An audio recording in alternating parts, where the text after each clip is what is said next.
Business පටන් ගන්න පුළුවන් තව විදියක් තමයි established business එකක franchise right එකක් ලබා ගැනීම තුලින් business එකක් පටන් ගැනීම. සාමාන්‍යයෙන් franchise එකක් දෙන්නේ යම් භූගෝලීය ප්‍රදේශයකට. මේ භූගෝලීය ප්‍රදේශය රටක් වෙන්න පුළුවන්, දිස්ත්‍රික්කයක් වෙන්න පුළුවන්, නගරයක් වෙන්න පුළුවන්. දැනට ලංකාවේ පිටරට කම්පනීස් වල franchise right එක අරන් පටන් ගත්ත business සහ ලංකාවේම කම්පනීස් වල franchise right එක අරන් පටන් ගත්ත business දෙක ගන්න පුළුවන්. පිටරට කම්පනීස් වල franchise right එක අරගෙන පටන් ගත්තු ලංකාවේ කම්පනීස් වලට උදාහරණ තමයි Burger King, Pizza Hut වගේ fast food chains.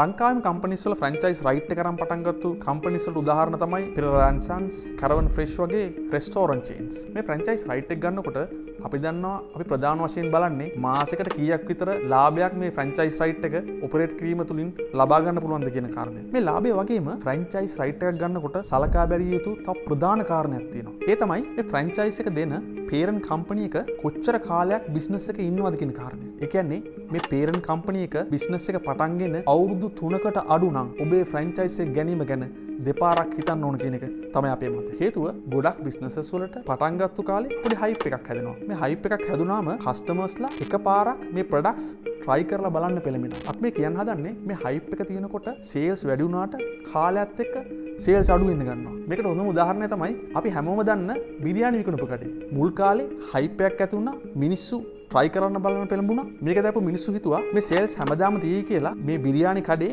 franchise right එක ගත්තා. නමුත් මොකද වුනේ? පටන්ගෙන අවුරුදු දෙකක් යන්නත් කලින් මේ hype එක නැති වෙලා ගිහිල්ලා business නැතිවීම නිසා පටන් ගත්තු branches වලින් 50%කට වැඩිය වෙහිලා යන්න බලපෑවා. මෙන්න මේ හේතුව නිසා ඔය franchise right එකක් ගන්නකොට ඒ franchise එකේ parent company එක අවුරුදු 3කට වඩා business එකේ ඉඳලා තියෙනවද කියන කාරණය සලකලා බලන්න කියලා අපි ඔබට මතක් කරනවා.